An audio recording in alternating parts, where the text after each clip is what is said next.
Plus de 3500 malades désormais en réanimation en France, plus de 46 000 nouveaux cas de Covid en 24 heures. L'hôpital de Roubaix a été l'un des premiers établissements à déclencher le plan blanc fin septembre. Le personnel soignant ne voit pas le bout du tunnel. Reportage de Pauline Delevoye et Lionel Top. Pour Mégane Delot, infirmière, il faut faire vite. Le sédatif d'une patiente de 60 ans ne fait plus effet. Elle doit rapidement préparer une nouvelle injection. Parce que ça s'élimine très vite dans le corps et du coup, elle pourrait vite ne plus en avoir. Donc il faut jouer des dépêche. Ici, le rythme ne faiblit jamais. Coup de stress, non, mais on sait qu'il faut aller vite en fait. Donc je suis allée vite, mes collègues sont occupés. Il faut que j'aille aider mon autre collègue qui est en chambre. Puisqu'il y a le Covid, on a plus de lits et pas plus de personnel. Il y a le bloc qui vient nous aider, mais ils ont besoin d'adaptation. Pour faire face, la durée des gardes est passée de 8 à 12 heures. Parmi les patients, des personnes âgées, mais pas seulement. Monsieur a 41 ans. Patrick Herbeck, chef du service réanimation à l'hôpital de Roubaix. Madame a 40 ans.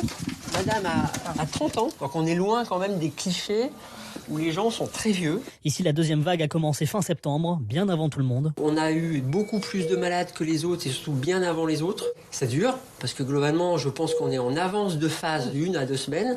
Et on peut dire qu'à Roubaix, ça continue, ça veut dire que dans les autres endroits, ça va continuer également. D'où l'importance pour eux d'instaurer un confinement généralisé. Pour l'heure, la courbe d'hospitalisation ne s'inverse toujours pas.